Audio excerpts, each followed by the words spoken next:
Okay, so how did we get from this guy to this guy, and how did we get from here to here? You know, with Arcane League of Legends, there's a lot of thinking involved. And it's all because of this narrative tool that they call showing and not telling. With showing and not telling, there's this drawback that you could get lost in translation. And that's why I'm here. I'm here to explain the events of Season 1 to you, and to give you my interpretation of what's happening in the series. I'm also going to give you some pieces of information that weren't exactly in the series, but were given through other means like Reddit, or even the game itself. So, sit back, relax, and let's do a deep dive of Season 1 for however long it takes. So the series opens with the aftermath of the battle between Piltover and the Undercity. For those getting into the series, Piltover is the more abundant side of the city, while the Undercity is the rug that they swept their mess into. The series follows a perspective of a group of characters, and two of which are Vi and Powder. We get to see them open the series as small children going through the remnants of the battle looking for their parents. Instead, they find this big hulking man called Vander pummeling one of the enforcers into a ragdoll. Once he sees them, he drops the enforcer and just points to the lifeless bodies of their parents. The two break down and cry, and Vander carries them home. Years pass and we see the sisters climbing and jumping across rooftops with two other guys, Clagor and Milo. All four of them were orphaned during the fight against Piltover and were then adopted by Vander. So they're all foster siblings with Vander as their foster father. As they climb a high rooftop, they stop, awestruck by the view of Piltover. And it's here that we're quickly clued in that the four of them planned the heist using information that they got from their informant called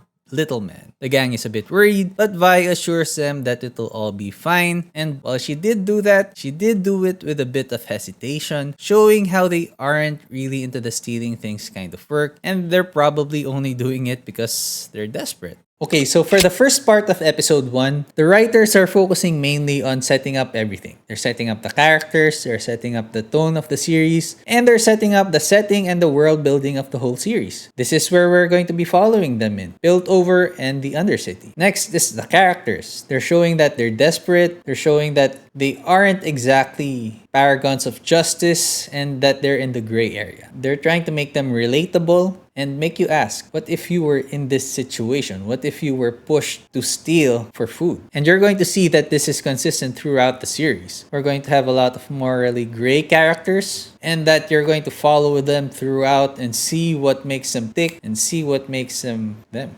Once they reach their Mark's apartment, the gang starts grabbing things that look expensive even without knowing what it is. Very smart, especially in what looks like a mad scientist's lab. In this klepto fest, we see Powder go into another room and grab some glowing balls of blue light that seem perfectly safe. They were not. We quickly get to see this because the daughter of the family who owns this place, Caitlin, and their pet dog, Project, Jayce, are heard approaching the room. The gang starts to panic, and they try to escape as fast as they can. In the ensuing chaos, Powder accidentally drops one of these blue balls, causing it to explode violently. The explosion causes a rather large hole that takes about half the room out, and manages to knock Jayce out. While knocked out, he has a very vivid dream about the time he and his mother were lost in a snowstorm when he was a child. Right when they were about to die, a mage comes in and teleports them to a safer place. The guy gave Jayce a rune he used to cast some magic with, and subsequently leaves. In the present, we still see that Jayce has it, and it's embedded in a bracer that he wears every day. In the waking world, confused as to what's happening and with enforcers coming to investigate, the gang runs away from the scene of the crime. The enforcers chase them around Piltover, but they manage to escape through what seems to be a large drainage pipe. Okay, so as the gang takes a moment to collect themselves, they correctly come to the conclusion that it was all Powder's fault. She denies this, but here we have another setup where Vi comes to her defense and denies and actually kind of enables her to act like this. So here we get how the power dynamics of the group works, and we're going to see how it affects them in the future. As the gang makes their way back home, they get ambushed by guys who are seemingly following them. They get surrounded, and Vi tosses the goods to Powder, who she then tells to run. The two groups get into a fight, with the gang emerging victorious. This leads the leader of the losers to pull out a knife, but is quickly intimidated by Vi, causing forcing him to run away. Powder, on the other hand, is still being chased. She finds a place to hide by the river separating the two cities and tries to build a mini bomb.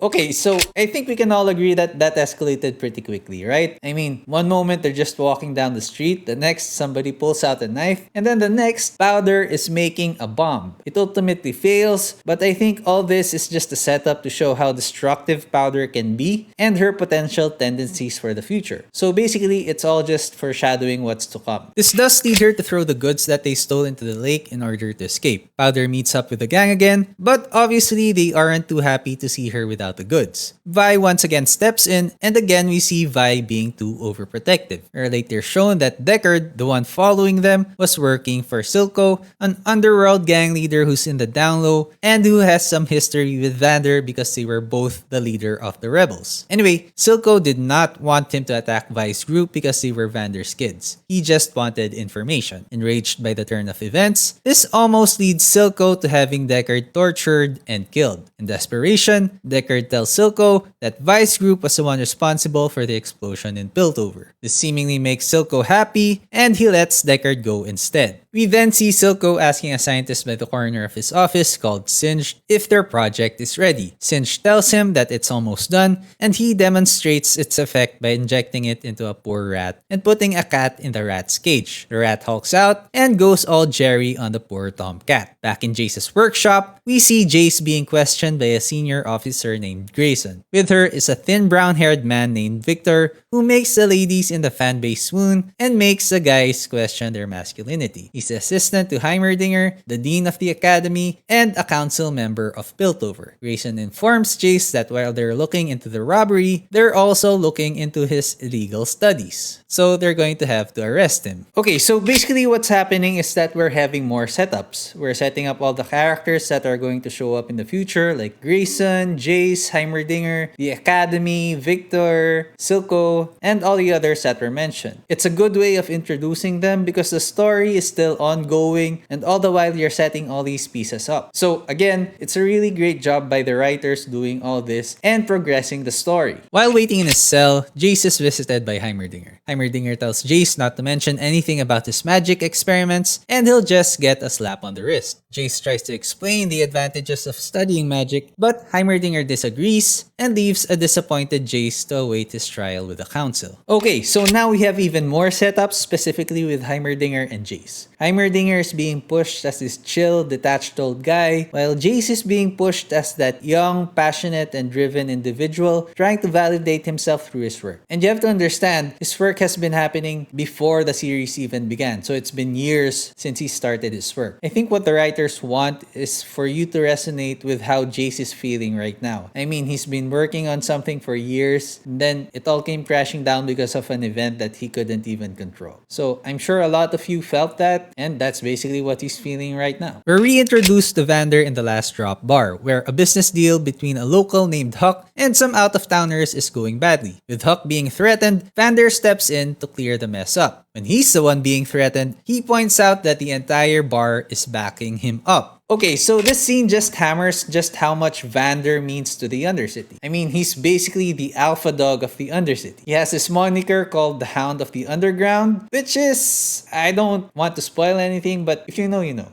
After settling things, he sees Vi and the others zip past him, trying to lay low on their way back to the back rooms. There, the gang is still arguing about the heist when Vander comes in. He quickly figures out what happened and scolds them until Vi answers back. She basically calls Vander weak, and Vander tells everybody to leave except for Vi. He talks to her alone, explaining to her the responsibilities of being a leader and how at the end of the day, they are the ones who shoulder the consequences. Okay, so this is actually one of my favorite scenes because it actually foreshadows almost everything that the leaders of the series go through. It's a good foreshadowing of the series of events that are going to follow this, and it's a good lesson for everyone in general. Anyway, when he learns that the gang lost the goods, he's relieved because now nothing can tie them to the heist. Determined to tie up loose ends, he grabs some stuff he can pass off as his stolen goods and asks Clagor to accompany him as they go out to a local pawn shop. This shop, by the way, is owned by his friend and de facto lieutenant Benzo. While the two of them are out, Vi and Milo have a talk, with Milo comparing the two sisters and how much Vi is much better than Powder. As fate would have it, Powder was just about to enter the room when Vi sarcastically agreed with Milo. Misunderstanding the situation, Powder just walks away. After Vi puts Milo in his place, she goes to see Powder in their room. Powder, looking sad, reveals to Vi that she heard them talking, to which Vi quickly clears up what happened. She then tells Powder that she doesn't have to be like her and that she's great in her own way. Vi then takes Powder to the rooftop and shows her the times when each of the family members had a bad day. She tells Powder that they were able to get through it because they stuck together. Powder finally shows Vi the stash of hex cores she stole from Jayce and asks if they should tell Vander. Vi tells her no, in order not to let it incriminate any of them. Meanwhile, Vander arrives at the pawn shop owned by his trusted friend and Lieutenant Benzo. It's immediately made clear that he brokers information as well as other stuff. We're also shown that Little Man is a kid named Echo who works for him and is effectively his foster child, much like how the four are to Vander. As Vander and Benzo begin to talk, Echo and Clagor are sent out. Vander informs him about the group following Vi, and they try to figure out who it was, with their main suspect being Silco. As they mentioned Silco, Vander looks at the brace on his armor as Silco stabbed him back when he was still his partner. Outside, Clagor tells Echo about the heist and asks how he even found out about the place. Echo says that Jayce showed up in the shop and that he followed him back home. As the two talk, a pair of enforcers arrive. Clagor and Echo hide, with Echo going up to his secret spot in the shop to spy on what's happening inside. The male enforcer begins to interrogate Vander and Benzo aggressively, but the two just shrug it off. The female enforcer is revealed to be Grayson, who then asks her subordinate, Marcus, to step out. Inside, it's revealed that Grayson and Vander have an arrangement that as long as nobody causes trouble on either side, they try to make it as peaceful as possible. With the situation now though, she was finding it very hard to pacify her own superiors who are scared and are looking for somebody to pin it on. Vander refuses to give anyone up, but she gives him a chance by leaving him a direct line of contact through a pneumatic tube. You know, at this point, I don't know why Vander didn't just say Silco. I mean, they pretty much know that Silco is still around, so why not just pin it on him? Although, again, it's another setup showing just how loyal Vander is to the Undercity. It's not exactly Silco that he's loyal to, but the Undercity. But still, at the end of the day, you know, it's just common sense. On Vi's part, I like how they didn't drag it out and that they resolved the trouble between the two sisters right away. We also get this awesome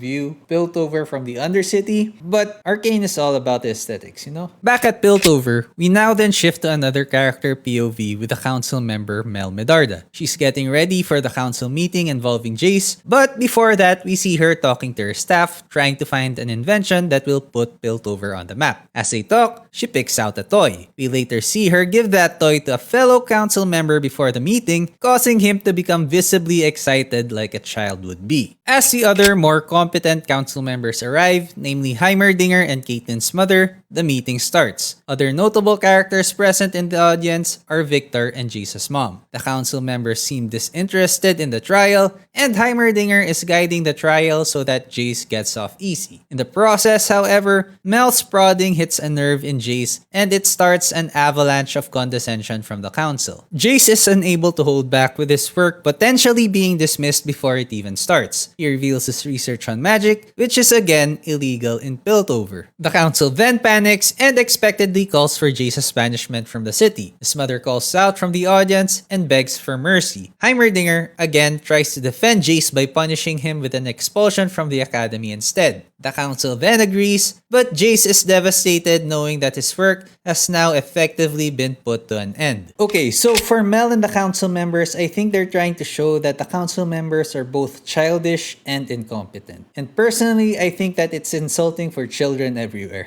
Anyway, watch out for the toy, it's going to make a comeback later. For Jayce, I think he should have just shut up and let the council members think that he was over with all the experimenting so that he could experiment in peace next time. That said, the council members now know what was stolen, so now they're in a panic. Because they're in a panic, they send in more enforcers to the Undercity who in turn abuse more of the people there. This prompts Vander's kids to lay even lower and hide out in their hangout spot that looks like an arcade. Vi is seen destroying a boxing machine while Powder fixes a shooting game, then proceeds to destroy Milo with it. While they're minding their own business, out of nowhere, a guy is thrown into the arcade's window by the enforcers. The enforcers then look inside the building and see that the kids match the description of the thieves. With Powder still holding the gemstone in her pocket, she begins to panic. I mean, you're on the run. Why would you have the most incriminating piece of evidence on you? Anyway, fortunately, Vi notices this and she calls for them all to escape. So the gang makes it back to the last drop where they see a mob form against Vander. They want to hit back against the enforcers, but Vander knows that they won't win, so he declines. Now, a buff lady who looks like she warms up in the gym with her own personal record called Savika gets mad at Vander for being too passive. She walks out, and some scary looking guys follow after her. Now, Vi actually agrees with Savika. She voices out her own opinion to the gang, who is joined by Echo, but she then notices the hesitation on Echo's face. She proceeds to interrogate him, and then finds out about Vander's deal with Grayson. Okay, so by now it's pretty clear what Powder's talents are, and I really don't get why they don't just give her a pellet gun and just let her do her own thing. With Vander, we're starting to see the repercussions of his actions, and we're seeing a rift forming between him and Savika and the people of the Undercity. Okay, so with all that going on in the Undercity, we go back to Piltover and see the effects of the trial and the people that were involved in it.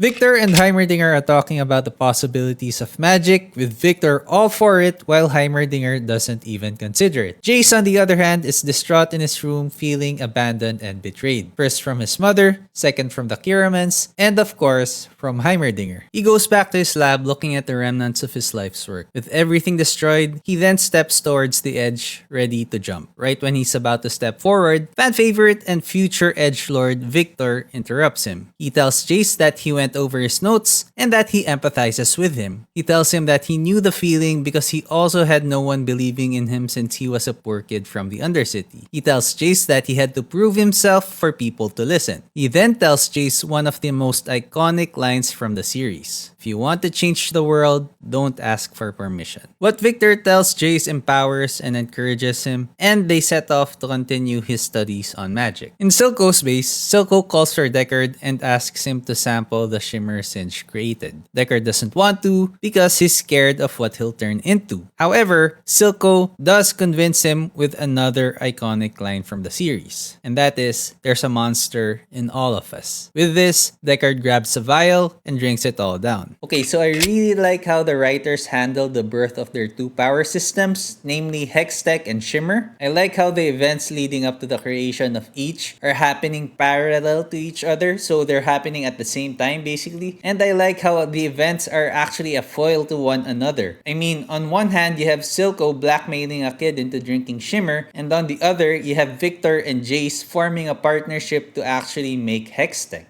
Moving on, Grayson and Marcus report to the council that they have nothing new. They also try to convince the council to stop the search as the Undercity might start to retaliate. The council is afraid though, and they don't even consider this. In response, they go even harder, intensifying their search and the methods of doing so. Marcus, who had just been bought off by Silco, uses the council's order as an opportunity to target Vander. He barges into the last drop to search the place and starts to tear things up. Fortunately, Vander was able to signal the kids and they were able to hide until Marcus leaves. Vi, sick of hiding, argues with Vander to start another rebellion. Seeing how these events are consuming her, Vander again gives her a talk.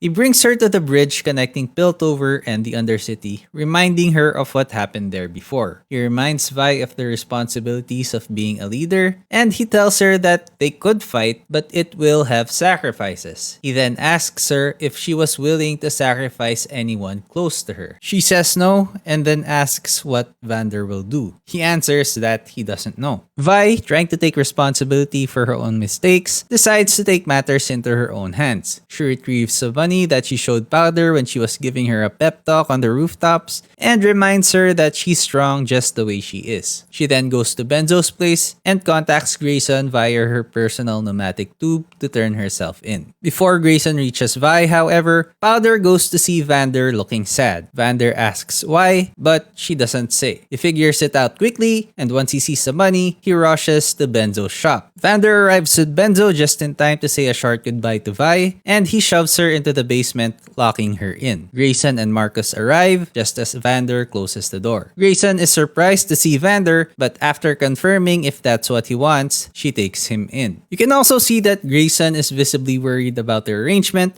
but Vander reassures her that Benzo will take over right after she takes him in. Vi watches from the basement window as they step out, trying to get a final glimpse of Vander. In a split second though, her grief is then accompanied by fear as a horrific and brutal attack results in both Grayson's and Benzo's death. Their attacker is a mutated Deckard with Silco behind him, finally revealing himself to Vander. He orders Deckard to knock Vander out, and they take him away. Marcus is spared and left standing in shock, but Silco then tosses him some hush money. Fortunately, Echo witnesses the whole thing and is able to follow Silco to their hideout. Echo comes back for Vi and he lets her out of the basement, telling her that Silco's base is in the cannery. Vander regains consciousness, finding himself tied up with a clear view of the start of Shimmer production. He tries to convince Silco to stop whatever he's planning because he knows it will lead to a lot of lives being lost. Silco doesn't care and tells Vander that he's still fighting for the cause that they had years ago. He knocks Vander out again, but right before Vander blacks out, he sees Savika watching the entire thing. Jayce and Victor are back in the lab trying to figure out the missing pieces that will stabilize the Hextech gemstone. They're trying to find proof that this is a viable undertaking that can change the world. However, in order to do that, they need the confiscated materials from Heimerdinger's office. They then decide to break into Heimerdinger's office later that night, but not knowing how to pick locks, Mel Medarda catches them in the act. They beg for her help, and she asks if it's worth it. And after a moving exposition by Jayce, she becomes convinced and distracts an incoming guard. The two are finally able to break in and are now able to begin their experiments. We then shift back to the Undercity where Vi barges into the back rooms of the last drop, picking up the stuff she needs to save Vander. Milo and Clagor force her to bring them too, and she acquiesces. However, when Powder does the same, Vi stops her, telling her that she isn't ready yet. This stuns Powder, who then visibly begins a negative spiral. Vi doesn't notice as she's focused on rushing to Silco's base, but without anybody to calm her down, Powder's episode grows worse and worse. It comes to the point where she just breaks down, grabs her stuff, the Hextech gemstones included, and follows the group. Okay, so now that the setups are in place, we're now about to venture into the actual meat of the story. And while the writers of Arcane actually said that they're not following any story structure, you can equate this to the rising action of the first act. Here we actually see Vi going through some character development, which is good, but of course in Arcane, everything good is punished with something bad. You'll see that it's a recurring theme of Arcane, and you know what, I really only noticed this after Brandon Sanderson said so in one of his videos, but it's 100%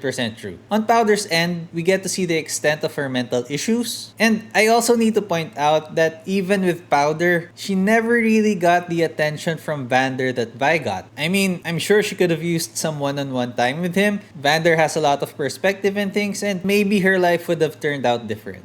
In the cannery, or the base of Silco, the gang is able to break in easily. They see Vander immediately, knocked out and strapped to a chair at the upper levels of the cannery. They run to him through the metal railings and walkways of the upper levels, but as they reach him, they realize that the whole thing was a trap. Silco, his goons, and Savika then appear at the other end of the building, cornering them with only a small metal bridge separating them. Vi sees a pair of gauntlets and tells Milo and Clagor to free Vander and find a way out. She puts the gauntlets on and begins to head to the middle of the metal bridge, intent on stopping them one by one using the bottleneck. Despite her small frame, she begins to decimate Silco's thugs one by one. It also seems that things are going very well with Milo and Clagor, with Milo starting to unlock Vander's cuffs and Clagor finding a hole in the wall that he can use. As things get worse for Silco, he sends in a Shimmer-induced Deckard to deal with Vi. With a few exchanges, it's clear that Vi is very outmatched. She retreats back to Vander's cell, where Milo is successful at picking breaking the lock, and Clagor is able to create an exit with the hole. With Powder watching nearby from a window, she only sees Deckard trying to get into the cell. Wanting to help, she begins to make a makeshift explosive with the Hextech gemstones and her toy. She lets the explosive loose in the base, and it works. Again, it makes a large hole in the cannery just like in Jayce's apartment, and it ignites the shimmer stocked in the cannery. The explosion takes Deckard out as well as Silco's goons. Okay, so this is virtually the climax of the first act. And again, when something good happens, something bad is bound to happen. So, with Vi, Clagor, and Milo doing so well, here we have Powder with the bomb messing things up. It causes Milo's and Clagor's death, and to make matters worse, Deckard was only temporarily knocked out. So basically, everything that Powder did was all for nothing, and she actually just killed all of her foster siblings.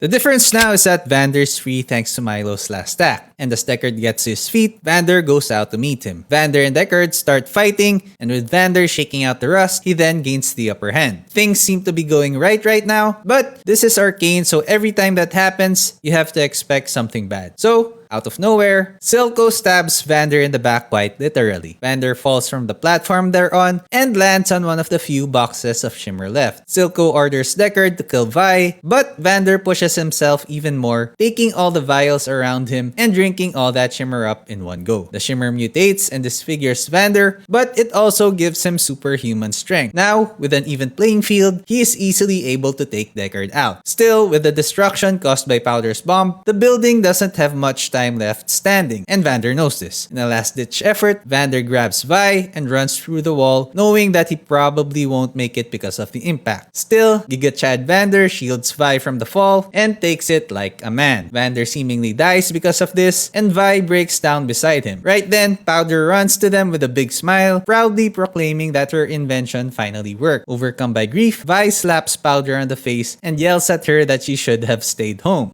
Okay, so you know what? I actually agree with Vi on this one, and Powder should have stayed home. However, in the start, we actually see Vi encouraging Powder to do stuff like this. There's also the issue of the lack of attention from her father figure in Vander, when we see her clearly having a hard time. You also have to take into account how she was treated all her life. I mean, look at Milo. So basically with Powder, what you have here is the chicken and the egg scenario. Was it the people around her that made her that way, or was it the other way around? Vi realizes what she's done and runs away to cool off. Powder misunderstands this and thinks that Vi abandoned her. While she's gone, Silco sees Powder and approaches her. He seemingly hesitates to kill her, but the little girl dives at him and hugs him. Strangely, Silco hugs her back. Silco then asks where her sister is, but Powder replies that she's not her sister anymore. From a distance, Vi spots Silco with Powder and is about to run back to try and save her. However, Marcus is there, and where Marcus is, there will be no saving of people. So Marcus jumps her from behind and knocks her out with some chloroform to take her back to Piltover and put her in jail for her own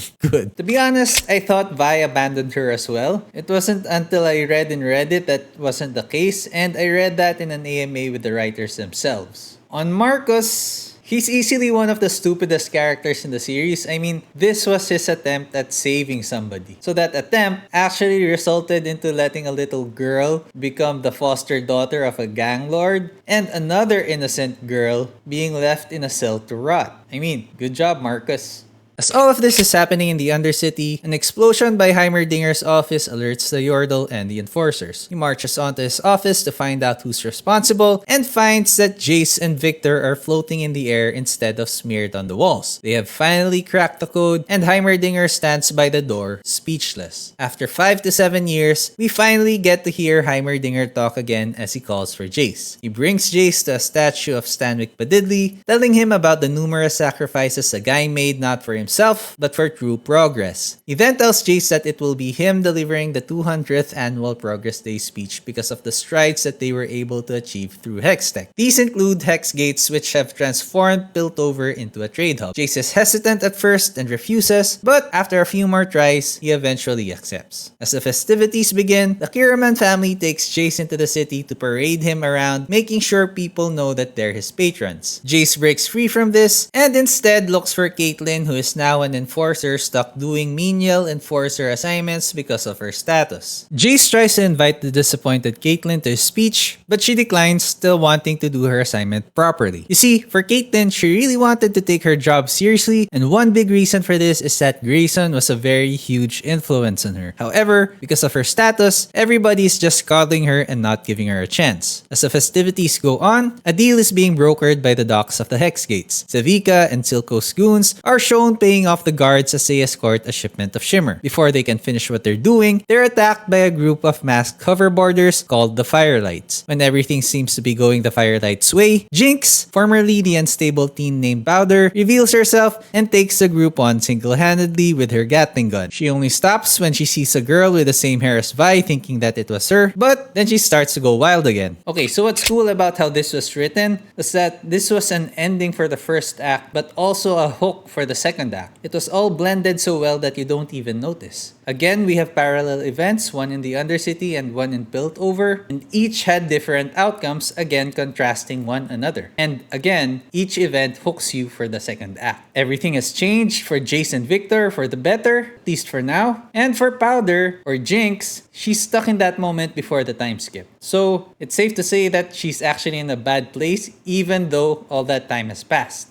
Sevika is able to stop her and they escape back to the Undercity. Back at the redesigned last drop bar, which Silco now uses as his base, Sevika tattles on Jinx, but much like Vi, Silco enables Jinx's hijinks and defends her. This frustrates Sevika and she walks out. Once she's gone, Silco tells Jinx, who was hanging out at the ceiling support beams, that she needs to prove herself for the sake of Zaun. But before that, he tells her to get some rest. For some reason, this gets her inferiority complex started and she begins another bout of a mental breakdown. She then goes back to her workshop, still unstable after being told to sit it out. She has an imaginary conversation with Milo and Claggor, showing that she never really got over what she did. She then decides that she needs to prove herself as soon as she can and begins to head out. Back at Jayce's and Victor's lab at Piltover, the two wait for Heimerdinger to arrive. They want to show him their latest inventions that were spawned by their Hex tech, and when he arrives, they reveal the Atlas gauntlets and the ominously named Hex Claw. The duo wants to release it as soon as they can, but Heimerdinger, in his typical detached fashion, says that they should wait a bit longer, about 10 more years, before releasing it. They disagree, saying that it could help many people now, but Heimerdinger remains firm and dismissive. The two eventually relent to Heimerdinger's wishes, but Victor still takes it hard.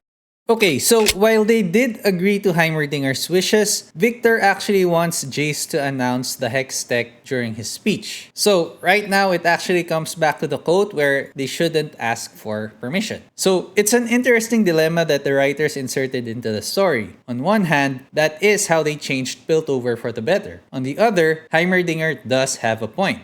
Before the Progress Day speech, Caitlyn goes to the Hex Gates to investigate what happened with the failed Shimmer exchange, but Marcus arrives at the scene. He orders her to go back to her post as he would be the one to handle it. On the other side of Piltover, the council is having a cocktail party and Mel takes this opportunity to get Jayce alone in her office. She tries to convince Jayce into disobeying Heimerdinger and release the Hex tech so that she can profit from it. Of course, she didn't exactly say it that way, but it does leave Jayce in heavy thought. Okay, so I really wouldn't want to be in Jayce's position right now, because right now the writers put him into a lose-lose situation. I mean, he's under heavy pressure from two sides. One from Mel and Victor, and the other from Heimerdinger. One wants him to announce the Hex tech that they created, and one wants him to keep quiet. So there's really no winning this situation. So either way, somebody's going to get hurt.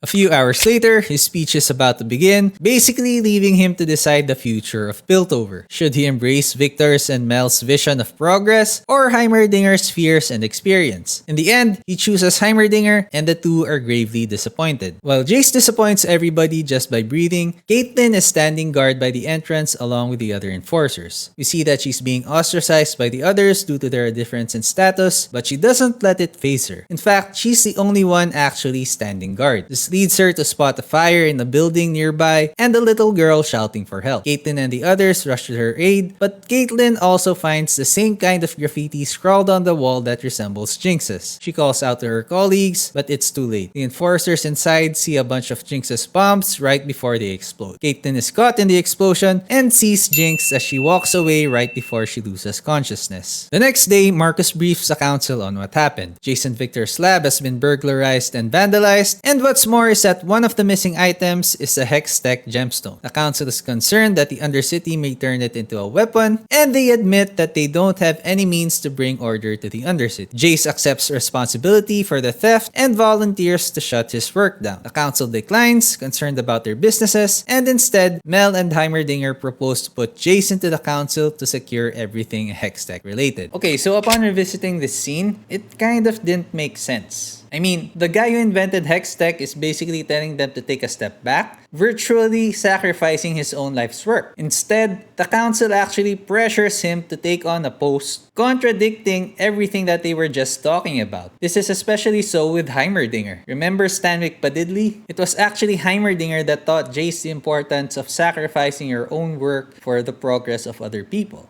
But here, we have Heimerdinger actually supporting the council and asking Jayce to take up a post that he doesn't want. However, the thing that you have to remember here is that acting out of character is sometimes more realistic than not acting out of character. It makes them more human, it actually adds more dimension into them, and it actually makes them into a more rounded out character. In Caitlyn's room, we see her deep in thought staring at her conspiracy board. Jayce comes in, and he informs her that he's become a council member. He follows this up by telling her that he wants her to be the head of his security. She declines, insulted, saying that she's already an enforcer. However, Jayce tells her that her parents effectively got her fired, and that it's the best that he could do to help her. Somehow, she gets even more insulted and throws Jayce out of her room. Okay, so is it just me or did Caitlyn just get mad at Jayce for trying to help her? Again, I would not want to be in Jayce's position at any point in the story. In a last-ditch effort to get to the bottom of her investigation, Caitlyn goes to see an inmate in Stillwater Prison to question him. Being unavailable because somebody beat him up, she strangely opts to see the one who beat him up instead. When she's brought to the cell of the beater-upper, we see that it was Vi all along. Caitlyn begins to question Vi, asking what she knows about the Undercity, but if you were in Vi's shoes, answering these kinds of questions could mean more than just a beating. So, naturally, Vi is wary of trusting her. Vi accuses her of being one of Silco's bot enforcers, but Caitlyn is just shocked to hear the name Silco. Vi then implies that it's because Marcus is the one covering his tracks. Caitlyn wants to learn more about this, but Vi stops talking. This prompts Caitlyn to show her the evidence that she's collected from the crime scenes, and one of them was a picture of the graffiti made by Jinx. Vi recognizes it immediately, and she does a 180 and offers to help Caitlyn investigate the Undercity in exchange for getting out. Caitlyn is hesitant, but Vi tells her that she really can't navigate the Undercity without her. Caitlyn knows this, so she arranges for Vi's release using Jayce's name. Furious at what happened with Piltover, Silco bursts into Jinx's workshop, yelling at her for what she's done. Unaffected, Jinx just works on a tiny golden contraption, and once Silco quiets down, she then cheerfully shows him the Hex-Tech gemstone, which leaves him speechless. The price for Silco's approval, of course, came at a steep price. Marcus holds a funeral for those enforcers who died during Jinx's attack, and he genuinely feels for those who died, and his emotions are reaching a boiling point. In a fit of rage, he immediately goes to the Undercity to confront Silco. For all his rage, Silco just shrugs it off. He tells him to blame it on the firelights, and Marcus begins to express doubts with their arrangement. Silco tells him to do as he's told, or else. He then tosses money at him to pay off the families. Okay, so I just wanted to take a moment to appreciate Marcus realizing how powerless he really is. I mean, look at him. He's literally speechless because of how helpless he is. And he's actually doing what he's told like the bitch that he is. Back at Jinx's workshop, she is hard at work trying to reverse engineer the Hex-Tech gemstone. However, her continuous mental episodes don't help as she keeps getting distracted by continuing to talk to Milo and Claggor. Also, with the journal as her instruction manual, she has a glimpse of success. However, the reaction is the same reaction of the prototype Hex gems exploding, triggering her PTSD, and she experiences has another mental breakdown. She runs away from the lab, stopping her research. We are then brought to the edge of Piltover. Caitlyn wants to wait for a gondola to bring them to the Undercity, but Vi just parkours down over the railings, making Caitlyn jump down to run after her. After a gorgeous sequence of world building and nice graffiti scrawled on the background, we are then taken to see Vi savoring her return to the Undercity. As she lands on the ground from one of the rooftops, she's immediately approached by some men who try to rob her. She easily turns the tables on them and robs them instead. Caitlyn, who has finally caught up, is tossed some clothes by Vi, who reappropriated it from the robbers. They then begin their search for answers in the Undercity, which leads them to find one of Vi's and presumably Vander's informants at a food stall. We are then guided to look for information at the brothel where one of Vander's loyalists is the matron. On their way to their destination, Vi passes by the last drop and she is clearly affected by seeing it and how much it has changed. They continue on to the brothel where we see Vi try to shake Caitlyn off by distracting her with some of the workers there, and once she gets her off her back, she meets with the brothel's matron. The matron sympathizes with her, but she can only give so much information. She hints at what's happened with the Undercity while Vi is out, but never really explains it. Instead, she just points her to where Savika is. Back with Jayce and Victor, Jayce begins his responsibility as the head of security for Hextech, and he does this by going to the Hex Gates and inspecting the manifests of the past few months. Victor joins him, but is cranky the whole time, believing that their time is better spent inventing and developing Hextech. You know, I can actually see his point. I mean, at this point, only he and Jayce can actually do what they're doing with Hextech. But at the same time, there are some bad people who are actually abusing the Hex Gate right now. And if they get that Hextech, they can actually abuse it in a way that would destroy Piltover. Victor then argues with Jayce and why he didn't announce their inventions during his speech. Jayce tells him that they'll do it soon, but Victor makes it clear that he wants to do it now. Jayce declines though and says he wants to secure the Hex Gates first. Okay, so I actually completely agree with Jayce and Heimerdinger right now. I mean, if you develop more Hextech, that just means more things that somebody can abuse and potentially use against you. Marcus arrives and Jayce gives him instructions to follow procedures even against the other council members. Marcus warns him that it might isolate him, but he is firm in his decision. While Jayce is giving orders to Marcus, behind him, Victor is having a coughing fit that nobody in the whole room notices. He coughs up blood, then he gets a vision from the Hex Core. Victor then proceeds to the lab with Jayce, where he reveals to Jayce his visions from the Hex Core and that their approach was incomplete. He now knows that Hex Core should be able to adapt and learn. Before they can explore it further though, we begin to see the juggling act that Jayce will have to perform as both a scientist and a council member, as he's being called to a violin concert by Mel Medarda. In the concert, we see that the other council members are already there enjoying the show in their private boxes. And it's also here that Mel lectures Jayce on what he's done by including the council members in the investigation of the Hex Gates manifests. So here, it turns out that most of the illegal dealings actually belong to the council members themselves. So because of this, Mel tells him that if he goes too hard, none of the council members will listen to him. So if that happens, whatever good intentions Jayce has or whatever plans he has, they effectively won't come to be because none of the council members will ever listen to him or help him out in the future. So now, what Mel does to help him was to call one of the council members who had their houses raided earlier that morning so that Jayce can make amends. In response to this, Jayce does a complete 180 and uses Hextech as a leverage to win over the councilor. He then does this to all the other councilors in order to win their favor. Okay, so 5 minutes ago he was a bastion of righteousness, but now he's leveraging his life's work. I mean, I can sort of understand it, you know, without any of the council members backing him up, then nobody will listen to him in the future. That said, it was kind of extreme how he turned that fast. You see, part of Mel's value system is thinking that diplomacy can solve everything. For her, this is diplomacy and she's just trying to teach it to Jayce. However, you have to ask a question of whether it's diplomacy at this point or just plain coercion. Anyway, after the concert, Mel congratulates Jayce by boinking. If you feel that this part escalated quickly, then I'm with you on that. While Jayce and Mel are boinking, Victor continues to work in the lab late at night. He's having a hard time, but one of Victor's childhood friends, Sky, gives him words of encouragement. She also has a crush on Victor, so she then offers him to walk home together. And because her words of encouragement were so effective, Victor refuses the offer. A few moments after she leaves leaves, Victor coughs up more blood and falls unconscious. The hex core reacts to the blood that splatters close to it, triggering a reaction, bonding with Victor's blood, and mutating. Back at the Undercity, after her episode, Jinx goes to the arcade where the gang used to hang out. It's old, but the place still has all their high scores recorded. She finds a boxing machine that Vi used to train with and tries it out herself, but only finishes at second place. This makes her remember all the times that she was compared to Vi, and it only makes her feel worse.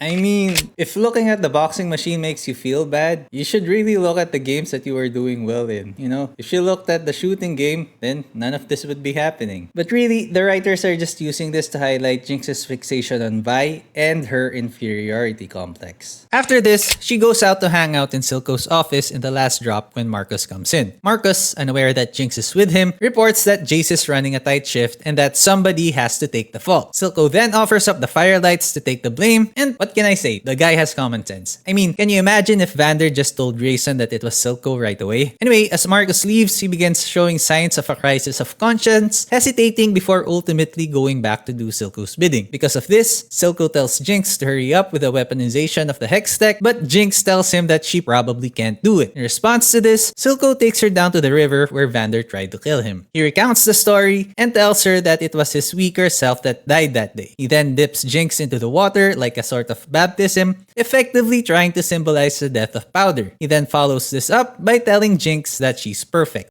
You know, what's cool about this scene is that you can actually go back to the scene with Vi and Vander talking in the bridge about leadership, but here it's the complete opposite. What both have in common is that they shape the characters in ways that will affect them in the future. Because of this twisted ceremony, Jinx is able to get into the mindset of successfully reverse engineering the Hextech gemstones. That means that it's basically ready for weaponization. Meanwhile, we go back to Vi, who finds Sevika, now with a metal arm, while she's out gambling. You can imagine that there's no love lost between these two, and we are then treated to a very long and stylized fist fight. So I don't know how they find the time to have a conversation while fighting to the death, but they do. Vi asks her about Powder, and then Sevika reveals that she's working for Silco now. Vi gets angrier and gains the upper hand. Before Vi can finish the fight off, a knife pops out of Sevika's arm and she stabs Vi right in the gut. Before Sevika can finish Vi off, Caitlyn arrives and shoots Sevika's arm out of commission. Personally, I think she should have gone the Thor way and just gone for the head. Anyway, Sevika runs away and Caitlyn helps Vi up and the two of them escape. It's in this scene that we see Vi soften up to Caitlyn and when she begins to call her Cupcake. Sevika makes her way back to the last drop and reports to Silco that Vi is still alive. This enrages him and he orders for them to find her. So while Silco and Sevika are turning the Undercity upside down, Victor wakes up in the hospital with Jayce beside him. The doctor has filled Jayce in with Victor's condition, which was caused by the gases of the Undercity. When Victor asks Jayce how much time he has, Jayce doesn't answer but he promises to work on the Hex tech until they find a way to cure him. Leaving his friend to rest up, Jayce goes back to his girlfriend's room. There, he apologizes to Mel for disappearing, explaining that his boyfriend Victor is in a bad situation. Of course,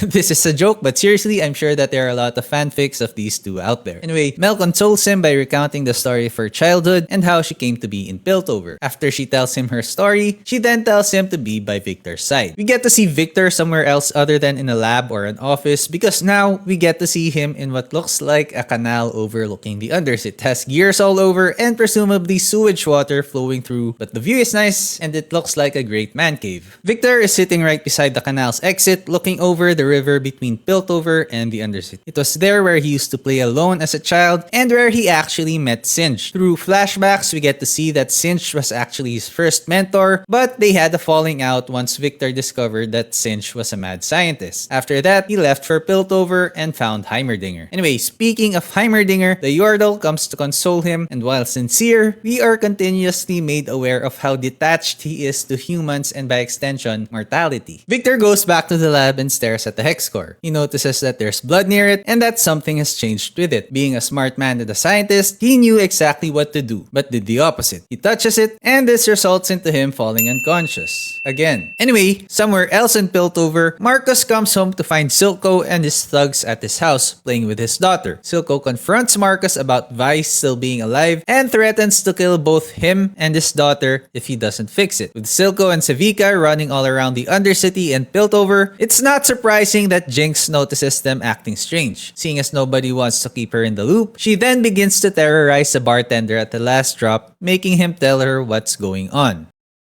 Okay, I just wanted to say that what happens next is probably one of the most unintentionally funny moments in Arcane. Let's get back to it. So, in order to get more answers, what Jinx does is wait in Silco's office to ambush Savika. Once Savika comes, she knocks her out and questions her about Vi when she wakes up. Savika, looking genuinely done with all their family drama, tells her that if she just asked properly, she would have told her anyway. Okay, so I don't know if that was the intention of the writers to make this scene funny, but really, the look, the delivery of the dialogue, and everything just in context, it actually makes it kind of funny. It seems like Savika is just tired of all this family drama, so she just wants to end it all. And actually, it's kind of refreshing because if you haven't noticed, Arcane is a pretty dark series. There are very little moments to help break that tension and that darkness and that grim tone of the series. So having this in there, making it unintentionally funny, or maybe it was intentional, this was a good addition. We then go back to Vi and Caitlyn as they try to escape Silco's goons by running to a water tower and climbing further down into the Undercity. As they do so, we see the firelights watch them from afar just enjoying the show. Back at Jayce and Victor's lab, Victor wakes up on the floor again. With this development, he calls in Jayce to help him figure things out and to try to augment things into the mutated hex core. Victor calls on Heimerdinger as well, but when Heimerdinger arrives and sees it, he has a meltdown and orders them to get rid of it. He then explains to them that it was this exact kind of hex core that started all the destruction and chaos that made him start Piltover as a response. Jayce stops him, knowing that it's the only thing that can save Victor at this point, and he asks to have the council decide on the matter instead. Okay, so here again we have flawed individuals trying to make the most of what they have. Jayce wants to help Victor and other people improve their lives, while Heimerdinger is afraid of what he experienced in the past. It's actually funny, but here we can say that Jayce is actually looking too forward into the future, while Heimerdinger is stuck in the past. It's also funny in a way that the only guy living in the present, Echo, is actually just chilling and just watching his friends get terrorized by a mobster.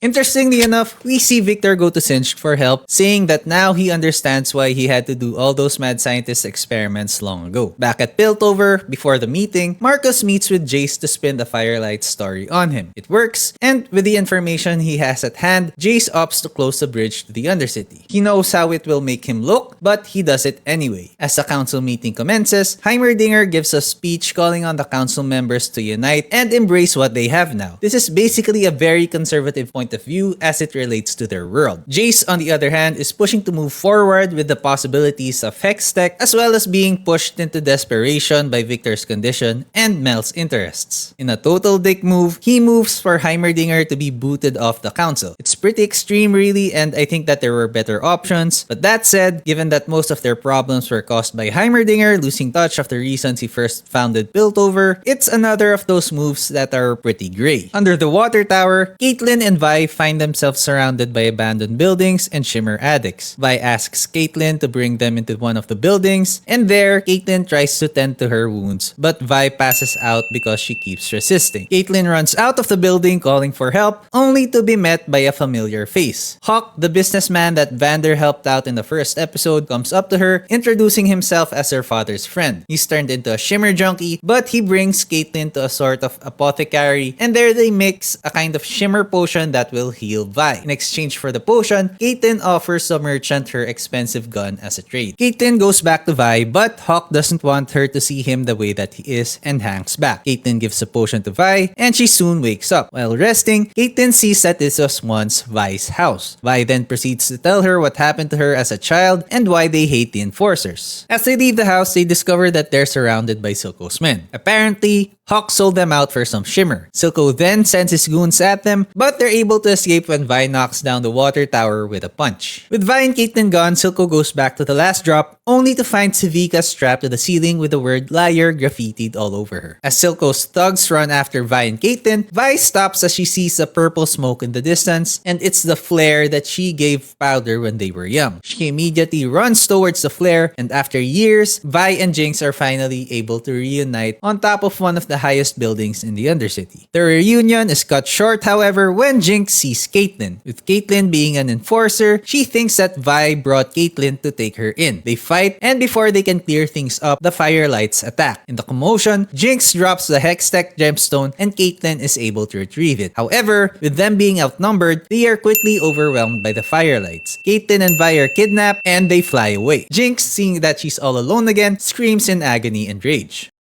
Now, I don't quite get the motivations of the Firelights here. I mean, maybe if they just let them talk a little bit more, they could have just resolved everything and come to an understanding. Overall, the timing just didn't feel right for them to swoop in and do what they did at the time that they did. Vi and Caitlyn are bound with bags over their heads and they're brought to an undisclosed location. They begin arguing about whose fault it is that they got caught, but during their argument, Vi is taken away by their captors. She's taken to see the leader of the Firelights, which is revealed to be Echo. Vi and Echo are wary of each other, but as soon as Echo shows that he's still the same Echo, Vi gives him a hug, revealing that she could have gotten out at any time. This time, Echo just laughs it off. Echo gives her a tour of the Firelights base, which has a massive tree growing at the center. Vi is awestruck that he was able to grow a tree in the Undercity, and Echo chalks it up to the people around him. He brings her to a mural painted on the tree, where all that have died are painted on. He tells Vi that Powder is too far gone, and that there's only Jinx. But still, Vi refuses to believe him. Vi convinces Echo that Caitlyn can be trusted, and because of that, they release her. Echo is still wary of Caitlyn, so she reveals her true purpose of trying to get back the Hextech gemstone and trying to get to the bottom of what's happening in the Undercity. Echo agrees to release them under the condition that he will be the one that will talk to the council and Jayce. So, with all that has happened, the Chem Barons, the ones peddling shimmer in the Undercity, call for a meeting with Silco. Silco arrives with Savika, and as they arrive, Silco is quickly questioned by the Chem Barons on whether he's still capable of leading the city. In response to this, Silco has the windows closed and asks Savika to release gas from a big tank. The tank contains fumes from the Undercity, and it begins to choke all the Chem Barons. Silco calls on them to remember who it was that made it possible for them to forget the effects of the gases, and after they submit to Silco once more, he then gives them oxygen masks and has the windows and exhausts open again. He returns to the last drop after the meeting, only to be ambushed by Jinx. She tells him that she knows about Vi, but Silco manages to convince her that Vi and Caitlyn are only there for the gemstone. With him playing on her doubts and fears, she relents and releases him. Again, he asks Jinx to finish the weapon because they're becoming desperate. Okay, so by now we are going to be noticing a lot of parallels and mirrors between Jayce and Silco. For Jayce, one of them is that he has council members to answer to up in Piltover. Down in the Undercity, Silco has to appease all the Chem Barons. Now, there's one major difference between Jayce and Silco, that being the fan base actually likes Silco and they actually dislike Jayce. So again, I never want to be in Jayce's shoes. Speaking of Jayce, we then shift back to Piltover in his family's hammer factory. He's busy working the forges, which he does to clear his mind. Mel arrives to check in on him, and Jayce opens up sharing his troubles for betraying Heimerdinger, trying to save Victor, and trying to look for Caitlyn. He's also concerned about all the weapons that the Undercity are capable of making, to which Mel comforts him and tells him that she'll stall the council for him. As Jayce tries to juggle his responsibilities, Victor and Sinch continue their mad scientist experiments with the Hex Core. Sinch then suggests to Victor that maybe they need another kind of subject, which he implies to be a human. He then gives Victor a variant of the shimmer that will help him stay a bit more human, to which Victor accepts and goes back to the lab. On his way back, he's stopped by the blockade and Jayce has to go pick him up. Jayce gets mad at him because having his partner going through the blockade he ordered makes him look like he's abusing his power. Victor questions why there's a blockade in the first place, but looking at the context of things, having a potential WMD stolen by someone who they know came from the Undercity, with fights breaking out at the Hex Gates, and the Shimmer running rampant, it's an option worth considering. Anyway, Victor reminds Jayce that he's from the Undercity as well, and Jayce apologizes. We shift back to Mel's quarters, where she receives word that the trouble with the Undercity has spread throughout the world, and that Piltover looks very weak right now. Eleonora, her assistant, implies that they need weapons as a show of power, but Mel says that Jayce isn't ready for that. It's at this time that Mel also receives word that her mother is coming to town. In response to this news, Mel goes to see Jayce and Victor at the lab where they're trying to dismantle Jinx's bomb. Victor succeeds, and when Jayce asks if the Undercity is capable of weaponizing the Hextech gemstone, Victor says no, but Mel interjects saying that her informants have told her the opposite.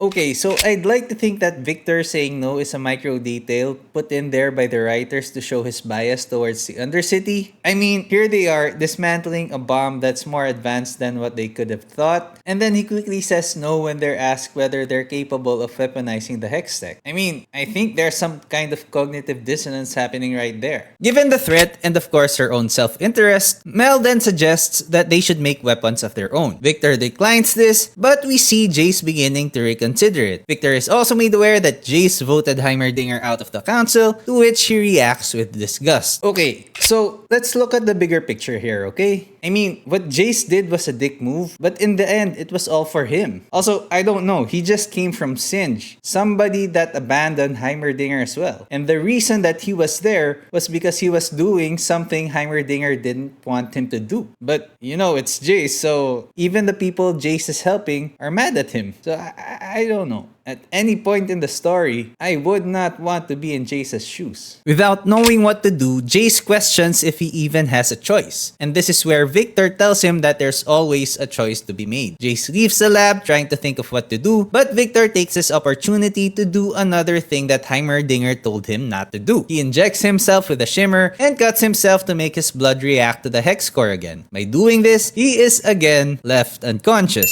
While Victor enjoys his nap, Jayce goes home and sits on his bed, leafing through his old journals. In his journals, we see that he drew himself as a superhero and that he just wanted to do good and what he felt was right. His mom comes to check in on him and he tells her that he might have to do something that he didn't want to. That night, Vi, Caitlyn, and Echo finally make it to the bridge with the aim of returning the Hextech gemstone and meeting with the council. What they don't know is that Jinx is already perched high up on the supports of the bridge, waiting and watching them as they go along. Now that they're on the verge of Piltover, Vi tells her companions that she wants to find Jinx and that she doesn't want to give up on her. Vi gives them a hug before leaving, which results in Jinx becoming jealous and triggering an episode. Caitlyn and Echo continue on to find the blockade where they're personally stopped by Marcus. He questions them and Caitlyn explains that she recovered the gemstone and that she found out that Silco is behind everything. Marcus, carrying out his orders from Silco, shoots Echo in the chest and points the gun at Caitlyn. Vi hears the shot and runs back to them, but before she could reach them, the bridge is swarmed by small yellow contraptions that Jinx made to look like firelights. Firelights in this case are the actual bugs in their world and are the namesake of Echo's group. The firelights then explode, killing all the enforcers there, but miraculously, Caitlyn is alive and was only injured. As the smoke clears, we see Jinx with her Gatling gun walking towards the gemstone, and as she sees Vi helping Caitlyn out, she has a complete meltdown and shoots them with her gun. Fortunately, Echo survived because of some makeshift body armor under his shirt. He swoops in with his hoverboard and he attacks Jinx, making her stagger. Echo takes this opportunity to let Vi and Caitlyn escape with the gemstone and stands in the way between them and Jinx. Echo and Jinx have a showdown and they duke it out, mirroring the sparring sessions they had as children. If you want to see more of the scenes the two had as children, go watch the Imagine Dragons MV, and needless to say, it's fantastic. Anyway, by memorizing her attack patterns, Echo is able to evade Jinx's attacks and he jumps her, taking her down and begins to beat her into submission. Before he could finish her off, he stops, remembering his childhood and gets all sentimental. Jinx uses the chance to pull the pin of one of the grenades she was holding, and as she pulls the pin, both of them get caught in the explosion. Vi hears the explosion and places Caitlyn at a safe place. She tries to go back for Jinx, but stops when she sees Silco get to her first. Silco then sees Jinx was able to get the gemstone and they retreat immediately. Silco rushes Jinx to Singe, ordering him to save her. Singe tells him that the procedure will be extremely painful, but Silco believes that Jinx can take it. Singe then knocks Silco out to spare him the imagery of Jinx's suffering, and as Jinx convulses in pain from the shimmer variant that Singe gives her, she imagines that it was Vi and Caitlyn that were torturing her. This causes her to have a massive mental breakdown, which in turn will cause the avalanche of events moving forward. After the process is over, Silco then wakes up with Jinx gone. Unbeknownst to him, while he was having Jinx treated, retreated, the Chem Barons had a meeting with Sevika trying to turn her against him. We then take a look at Heimerdinger, who made his way to the Undercity after his expulsion from the council. He wanted to look at the real state of the Undercity, and it's visibly seen that he wasn't aware of the realities that the people living there had to live with. During this time, he discovers an injured Echo, and while his injuries are bad, it's not as severe as Jinx's. He helps Echo get back to the Firelights' base and is shocked by what they have achieved in their lifetime. He can't believe that a human was able to do that in that kind of time frame.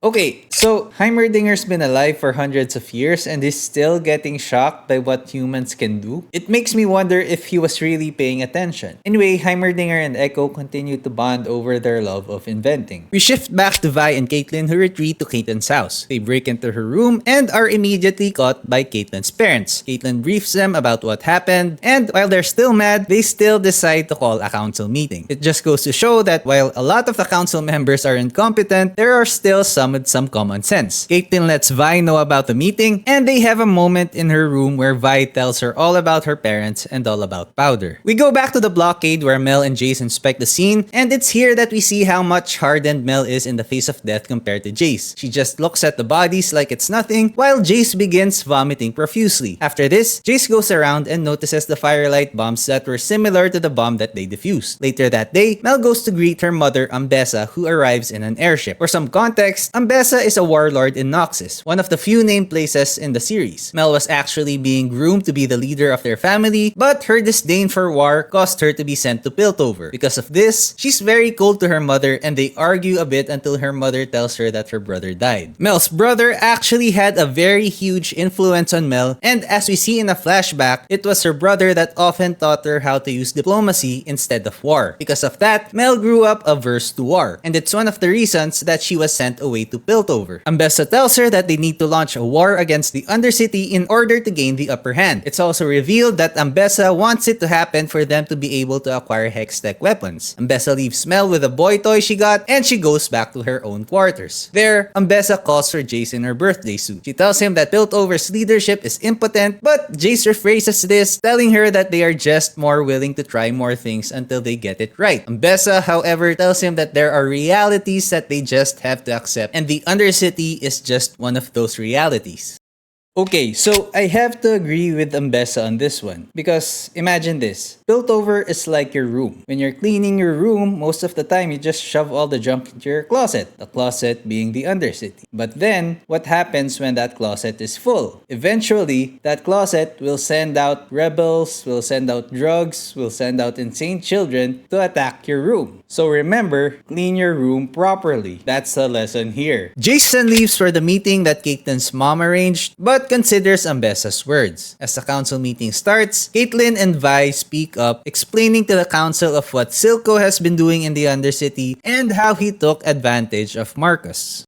Okay, so what struck me the most in this scene was how surprised the council members were that Marcus betrayed them. I mean, this is really going to happen if you depend on one guy to run the security of the whole city. There weren't really any checks and balances to keep him straight. A theory of mine is that the council members from before actually made the system on purpose so that they could take advantage of it and the detached nature of Heimerdinger. Jayce suggests that they face Silco head on, but the council is afraid. Caitlyn recoils at his suggestion, basically calling him an asshole, but then Vi agrees with him. This makes things awkward for Caitlyn because she can't really call a girl she likes an asshole, right? At least not at this stage. Vi gets mad at the council and walks away. Caitlyn chases after her and tries to convince her that they can find another way, but Vi tells her that it won't work because the two cities are just too different. Also frustrated by the outcome, Jayce goes back to his hammer factory where Vi breaks into. She suggests a plan of taking down Shimmer Factory so that the Chem Barons turn on Silco, not knowing the state of Silco's relationship with the other Chem Barons. All that said, this is actually a solid plan. Jayce agrees to Vi's plan and they raid a Shimmer Factory with Jayce wielding his hammer and Vi using the Atlas Gauntlets. The two effectively destroy the whole thing just by themselves, and this demonstrates the destructive power of Hextech, and it's also here that we get to see one of the points of Heimerdinger. I mean, if you produce this en masse and distribute it to the people, then chaos will be inevitable. Another detail to look out for is that even Jayce was surprised when his hammer started to evolve. Again, giving people tools like this is just asking for trouble, and it's the same whether they're from Piltover or the Undercity. This again proves that inevitably, Hextech will be weaponized. So now you have two people with different motivations and value systems arriving to the same conclusion, so that's how you know that they're both right. In the chaos of the raid, Jayce accidentally kills a kid. This prompts him to stop the fighting and discontinue all the planned raids. Vi gets mad, telling him that there are plenty more shimmer factories that are killing innocent people. Still, Jayce just can't take the thought of killing someone with something that he invented. Jayce wants the Atlas Gauntlets back, and he and Vi face off. He backs down, however, tired of all the violence. Now shift back to Victor, who woke up with a brand new biomechanical leg later that night. He tests it out at the docks of Piltover, and from not being able to walk, he becomes some kind of Olympic sprinter. Really, he's the perfect endorser for something like Nike or probably Adidas. After his run, he goes back to the lab to continue augmenting himself with the Hex Core. Right as he touches the Hex Core, it takes control of him more than he expected it to. Traces him to the air, almost consuming him. It was at this moment that Sky, his lab assistant who has a crush on him, decides to confess her feelings to him. However, when she enters the room, she finds that Victor has already been swept off his feet by the Hex Core. Not knowing what to do, Sky just grabs onto Victor's feet and tries to pull him down. At the apex of the Hex Core's reaction to Victor's blood, a shockwave emanates from it, vaporizing Sky. The energy dissipates and Victor falls to the ground. Miraculously, Victor doesn't fall unconscious. Unfortunately, he sees his lab assistant that was formerly known as Sky, but is now called Ash. No, really, she turned into Ash. Okay, so Victor is horrified by the sight and left in shock. As he stares at Ash, the Hex Core continues to mutate. As Victor runs his hands all over Sky's ashes, he finds her notes which were all about helping him with his experiment augmenting living organisms into the Hex Core. Overcome by emotion, Victor takes a chair and tries to smash the Hex Core. He stops, however, and finds that he can't do it. We jump back to Caitlyn, who is having some shower thoughts while she takes a bath, and after she finishes, she finds Jinx's monkey scribbled on her massive mirror. She turns around to find Jinx, who then knocks her out. Back at the Undercity, Silco, Savika, and the other Chem Barons visit the broken down factory. The female Chem Baron kneels beside the kid Jayce killed because apparently the boy was her kid. Because of this, their alliance shows further strain and they blame Jinx as the cause of all of this. Okay, so I mean they're peddling illegal things and they have the audacity to get mad when the law catches up to them. Wow. Again, I feel so sorry for Jinx and Jayce. I mean, they're getting it from both sides now. So I really don't want to be in any of their positions right now. Or ever. Actually. Back in Piltover, Mel barges into Ambessa's chambers and confronts her, blaming her for forcing Jayce into the raid. Ambessa tells her that it was still inevitable and it was necessary because the man who killed Mel's brother is still after them. They need the Hextech weapons to go up against him. Victor returns to the canal overlooking the river separating Piltover and the Undercity. He scatters Sky's ashes there and proceeds to inch closer to the edge. This time, it's Jayce that interrupts him, just like when Victor interrupted Jayce back before they invented Hextech. They sit there and reminisce about how things used to be simpler back then, and after a moment of silence, Victor asks Jayce to destroy it. Jayce looks at the hammer thinking it was what Victor meant, but Victor clears it up by specifying the Hex Core. Okay, so I really like this scene because it makes way for one of the most iconic quotes of the series, which is, "In our pursuit to do great, we failed to do good." It's very simple, but it's also very meaningful. Anyway, they both agree to make things right. That said, I know a lot of you won't agree, but in these two, I really see Vander and Silco when they were young. Of course, with Jayce being Vander and Victor being Silco. I mean, think about it. This was probably how Vander and Silco were when they were young. Anyway, we'll get to see it in Season 2 when it comes out. Talking about Silco, he's back in his office in the last drop reading a letter when Finn, Savika, and the Chem Baroness that had her son killed barged into the room. Finn talks down to Silco, implying that he's going to take over. Savika circles the room and goes behind Silco, seemingly ready to stab him. Silco makes a speech about loyalty, and just when he's about to finish, Savika kills Finn by cutting through Silco's chair. Finn's throat gets cut, and he slowly dies, making the Chem Baroness flee in terror. Silco asks Savika if she was tempted, and she implies that a bit, yeah.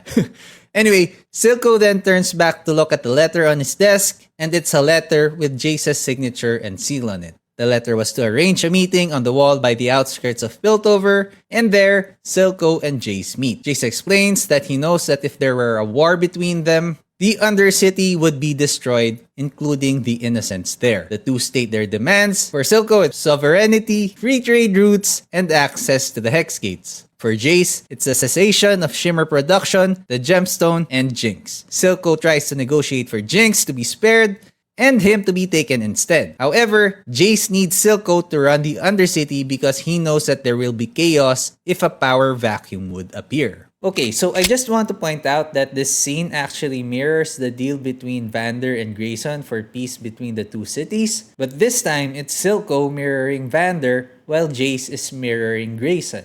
Jayce leaves and his demands remain unchanged. Silco returns to the Undercity, now with a drink in his hand. He takes a seat on a statue of Vander and looks seemingly torn about what to do. Very conveniently, he thinks out loud, and because of this, Jinx, who was spying on him behind the statue, overhears everything he said and misunderstands what he meant. Again, this makes her think that he was going to give her up, so this leads her to knock him out and kidnap him. We switch back to Vi, who's out of options and decides to go straight to the last drop to confront Sevika. There, they resume their now new and improved prolonged stylized fight. Sevika has upgrades with her mechanical arm, while Vi has her new Atlas gauntlets. Sevika gains the upper hand this time, and she puts Vi on the defensive. And it's here again that we see the adaptive nature of Hex Tech when the gauntlets put up a shield to protect Vi. With the Hex Tech catching Sevika off guard, Vi uses this chance to knock her out. Dead tired, Vi crawls to the bar to catch a breather. It's here again that Jinx appears behind her and knocks Vi out. As Vi wakes up, she sees that she's tied to a chair back at the cannery, Silco's old hideout where the gang died. There's a long table in front of her, and it's set up to be what looks like a feast. Jinx walks around the table, turning the other chair surrounding it to face the table, revealing both Silco and Caitlyn both tied and gagged. She also turns two empty chairs around, with one chair with the name powder painted on it, and on the other it says Jinx. She takes out Silco's gag, points a gun at them, and tells him and Vi to help her decide which chair she should sit on. As Silco and Vi begin yelling at each other to try and convince Jinx, Caitlyn uses this chance to untie herself and grab Jinx's Gatling gun. Jinx places the gun next to Silco and walks up to Caitlyn, easily disarming her. At this point, Jinx is having a full-on breakdown and Vi is getting to her by asking her to remember Clagor, Milo, Vander, and their parents. Getting desperate, Silco breaks free and grabs a gun, pointing it at Vi. Upon instinct, Jinx points the Gatling gun at Silco and unloads a round of bullets at him. With his dying breath, Silco tells Jinx that he was never going to accept the deal and that Jinx was perfect just the way she was. With this, Jinx now decides to sit on the chair that says Jinx. This breaks Vi's heart, but all Jinx does is pick up the gemstone and load it into a rocket launcher. She points it at the council chamber and pulls the trigger. Unfortunately, it's also at this time that Jayce called the meeting with the other councilors. It is in this meeting that Jayce tells the other council members that none of them have the right to rule over Piltover and that he brokered the peace deal with Silco. He also tells them that his days on the council are numbered because of what he's done. The council goes wild, but they all settle down when Mel sides with Jayce. They need a unanimous vote again, and as each council member's hand goes up, we see that Jayce has successfully passed this peace agreement with Silco. Jayce and Victor smile at each other, believing that it was the right thing to do. Mel, however, notices a rocket coming right at them when she looks out at the window. Okay, for the series as a whole, everything seems so fantastical and way out of our experience. It has magic, it has shimmer, it has people so high up in society that we don't know what they're doing. You have people from the Undercity that are experiencing a situation so extreme that most people in developed countries don't actually know what they're experiencing. Now, given all this, the writers wanted to make it as relatable as possible. And this is where the character flaws come in. This is where we have best friends who are having a falling out. This is where we have siblings that are having trouble understanding each other. This is where we have relationship struggles between families and people across different and opposing cultural backgrounds. So, all in all, if you ask me, I think the winning formula of Arcane is that it blended the character flaws and relatability of its characters so well that the series had such an emotional impact on its viewers. It was so strong a reaction that even though we haven't had a new episode as of recording, the series is still going strong and its influence is still so high. I guess all of this is to say that if you want to enjoy more Arcane or geek out to more Arcane content, this playlist is for you. But really, wherever you are or whatever time it is, I hope you're having a good day and I hope to see you again.